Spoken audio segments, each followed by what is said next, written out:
في مارس سنة 2013 جوانا دينهي كان عندها 30 سنة وبدأت رحلة من الجنون والدم، سلسلة قتل ما استمرتش أكتر من 10 أيام، ولكن هزت إنجلترا كلها بسبب واحدة من أبشع الجرائم اللي اكتشفوها في العصر الحديث. جوانا دينهي مش بس قاتلة، دي كانت بتستمتع بالقتل بدون أي رحمة. قتلت 3 من الرجالة اللي كانت عايشة معاهم، واحد من اللي اتقتلوا دول كان صاحب البيت نفسه اللي هي عايشة فيه. ولكن المأساة ما وقفتش لحد هنا، لأنها وبمساعدة شريكها جاري ريتشارد كانت ناوية إنها تقتل 9 رجالة، أيوة 9 رجالة، وقالت إنها عايزة تكون زي بوني وكلايد ولكن على الطريقة الدموية بتاعتها. ولكن اللي حصل وقتها ما كانش وليد اللحظة، القصة بدأت من زمان. أنا محمد موافي وأنت بتتفرج على كريمنال بالعربي.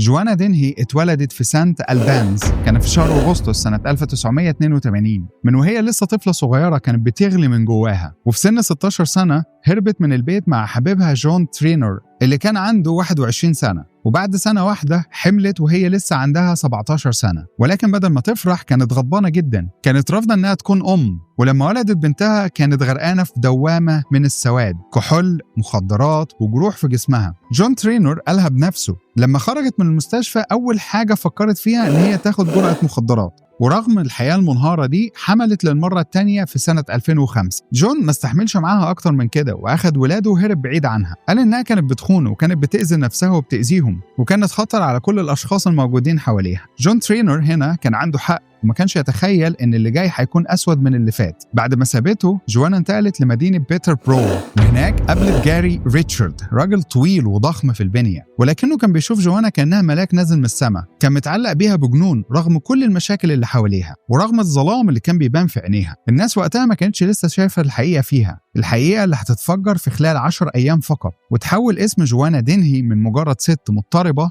لكابوس بيمشي على رجلين. جوانا اللي كانت دايما شايله جواها ظلام بدأت تمول الإدمان بتاعها عن طريق الجنس، وكانت بتشتغل في الدعارة وبتغرق أكتر وأكتر في سكة ما فيهاش أي رجوع. سلوكها العنيف وكراهيتها للرجالة كل ده كان بيكبر جواها يوم عن يوم، زي نار جواها بتتغذى على الغل والحقد اللي عايش فيها. وفي شهر فبراير سنة 2012 اتقبض عليها في تهمة سرقة، وبعدها دخلت مستشفى نفسي، وهناك اتشخصت بتوحد ومعاه وسواس قهري. دي كانت ممكن تكون فرصة كويسة لجوانا للعلاج أو للرجوع والخروج من السكة السوداء اللي هي كانت ماشية فيها. لكن جوانا خرجت من المستشفى وما بقتش عايزة علاج، كانت عايزة دم. وبعدها بسنة واحدة بس في مارس سنة 2013 جوانا ابتدت سلسلة قتل مرعبة استمرت لمدة 10 أيام بس، ولكن تركت وراها جثث ودم وفزع في الشوارع. أول ضحية في سلسلة الدم كان لوكاش سلابوزفسكي، وده كان شاب عنده 31 سنة. جوانا قابلته في مدينة بيتر برو، وكان بينهم شوية ضحك وكلام في بار.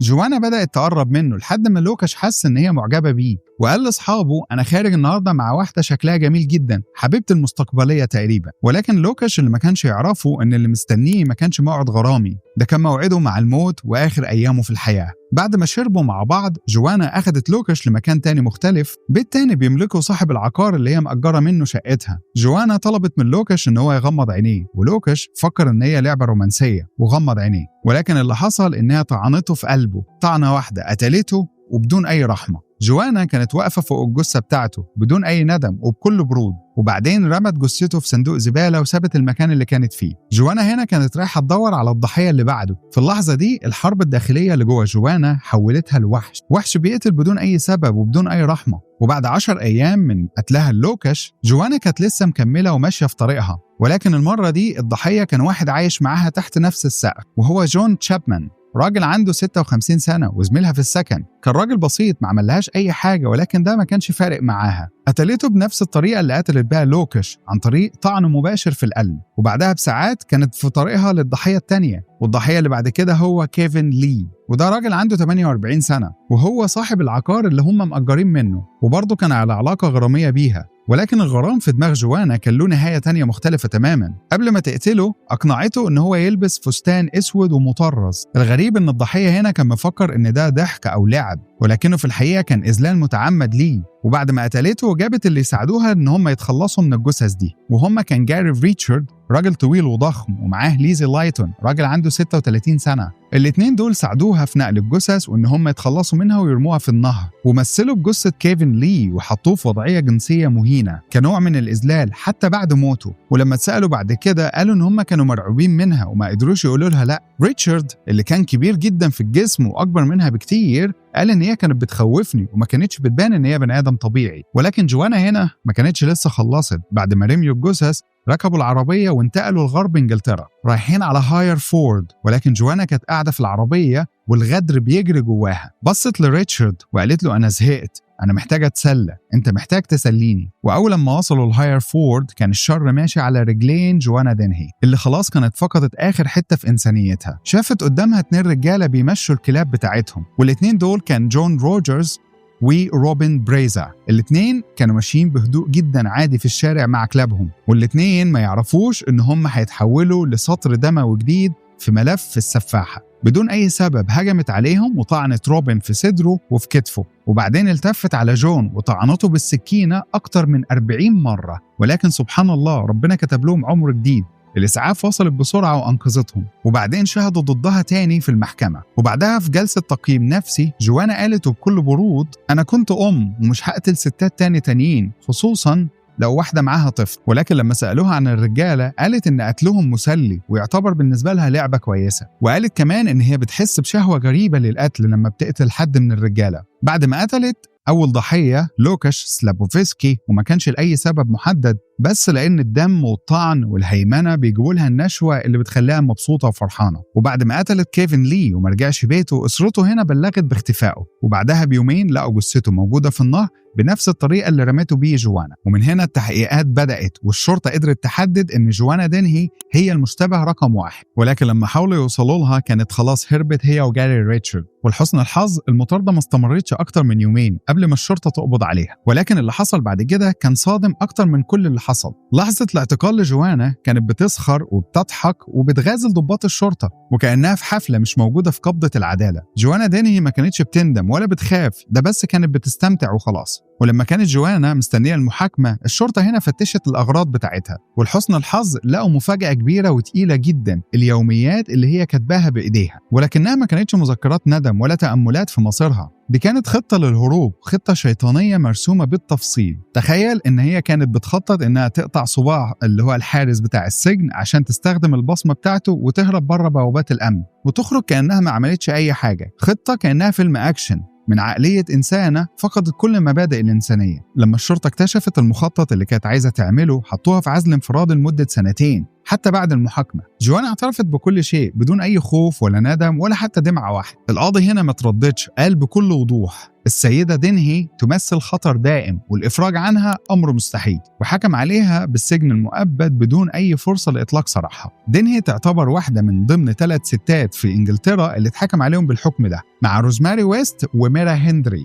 أما شريكها المخلص جاري ريتشارد أخذ حكم مؤبد مع حد أدنى 19 سنة، وليزي لايتون اتحكم عليه ب 14 سنة سجن. ولكن جوانا ما اختفتش بعد ما اتحبست، دي فضلت تحاول تسرق الأضواء حتى من جوه الزنزانة. في 2018 وقعت في حب نزيلة تانية اسمها هيلي بالمر. الاتنين في زنزانة واحدة، وصل بيهم الجنون ان هم حاولوا الانتحار مع بعض، ولكنهم لحقوهم قبل ما يفارقوا الحياة. عيلة بالمر هنا كانت مرعوبة على بنتهم، وقالوا ان دينهي ده مش حب، ده عبارة عن شر ماشي على الأرض. جوانا دينهي من بنت عايشة في عذاب نفسي لأخطر قاتلة متسلسلة في بريطانيا الحديثة، واحدة ما كانتش بتقتل للمال أو للانتقام ولا حتى للمتعة الجنسية، دي كانت بتقتل بس عشان تتسلى. زي ما قالت بنفسها أنا مش إنسان، أنا حيوان بيحب الدم. ولكن حتى جوه الزنزانة جوانا ما بطلتش جنان. بعد ما فشلت في علاقتها مع بالمر دخلت في علاقة رومانسية تانية مع سجينة تانية. ولكن الغريب إن في مايو 2021 رغم إن بالمر اتحررت من السجن رجعت تاني لجوانا، والاتنين بقوا مع بعض وبيخططوا إن هم يتجوزوا. جوانا دينهي اللي قتلت 3 بدم بارد وبتقضي حكم بالمؤبد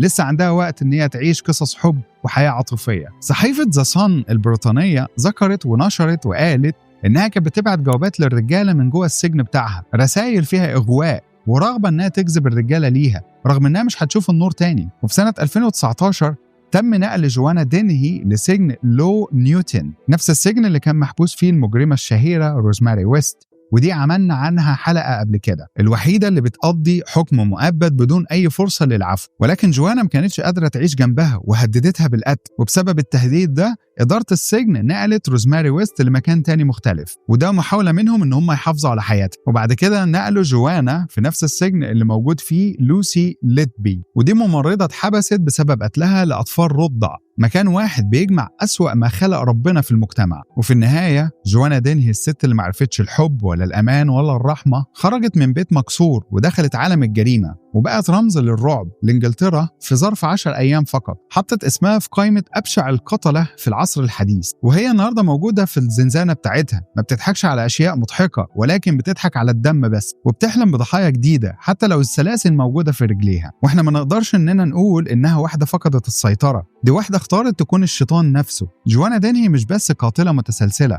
دي نموذج صارخ للوحشية الإنسانية اللي بتظهر لما النفوس بتتكسر وبتغرق في الظلام. عدم ندمها ولذتها في القتل وطريقتها البشعة كلها بتثبت قد إيه هي فقدت إنسانيتها، وبقت وحش بيقتل، مش مجرد رغبة في الانتقام أو المصلحة، ولكن لمجرد استمتاعها بالدم والرعب بس. ده بيخلينا نفكر إزاي ممكن شخص يوصل للمرحلة دي، وإزاي المجتمعات تكون واعية وتتعامل مع علامات الانحراف قبل ما توصل لكوارث زي دي. جوانا مش بس قاتلة، هي تحذير، لأننا لو معالجناش الجروح النفسية والعنف الداخلي بشكل صحيح ممكن يتحول الشخص الإنسان بلا قلب. انت دلوقتي كنت بتتفرج على كريمنال بالعربي، البرنامج اللي بنجيب لك فيه أبشع القصص عن قضايا مقفولة وقليل اللي اتكلم عنها. لو عجبتك الحلقة دي ما تنساش تعمل لايك وسبسكرايب، وتروح تشوف الحلقات اللي فاتت وتسيب لنا تعليق في الكومنتس. شكرا ليك.